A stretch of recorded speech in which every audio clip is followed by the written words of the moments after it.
Hi friends, ఈరోజు veg biryani చేద్దాము. ఎలా చేయాలో చూపెడతాను. 5 మినిట్స్లో అయిపోయేటట్టు కుక్కర్లో. స్టవ్ మీద కుక్కర్ పెట్టుకున్నాక 3 స్పూన్లు అట్లా ఆయిల్ వేసుకుందాం.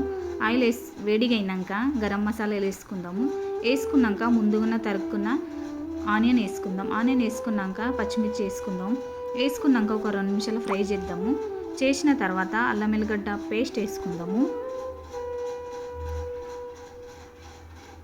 అల్లం వెల్లిగడ్డ పేస్ట్ వేసుకున్నాక కట్ చేసుకున్న బీన్స్, ఆలు, క్యారెట్ కట్ చేసుకొని వేసేసుకుందాం. కుక్కర్లో సాల్ట్ వేసుకుందాము. కొంచెం కొత్తిమీర, పుదీనా వేసుకుందాము. మూత పెట్టుకుందాం ఒక 5 నిమిషాలు. తర్వాత ఇంకొకసారి కలుపుకుందాం. ముందుగానే 2 గ్లాసులు రైస్ తీసుకొని కడుక్కొని పక్కన పెట్టేసుకున్నాను. రైస్ వేసేసుకుందాం. ఇలా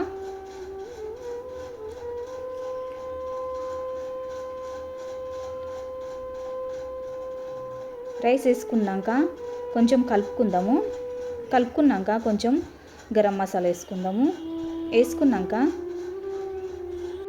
4 గ్లాసులు వాటర్ వేసుకున్నాక మూత పెట్టుకుందాము. ఒక 3-4 విజిల్ వచ్చినాక స్టవ్ ఆఫ్ చేద్దాం. వేడి బిర్యానీ రెడీ. ఫ్రెండ్స్, ఈ రెసిపీ నచ్చితే లైక్ చేయండి, షేర్ చేయండి, సబ్స్క్రైబ్ చేసుకోండి.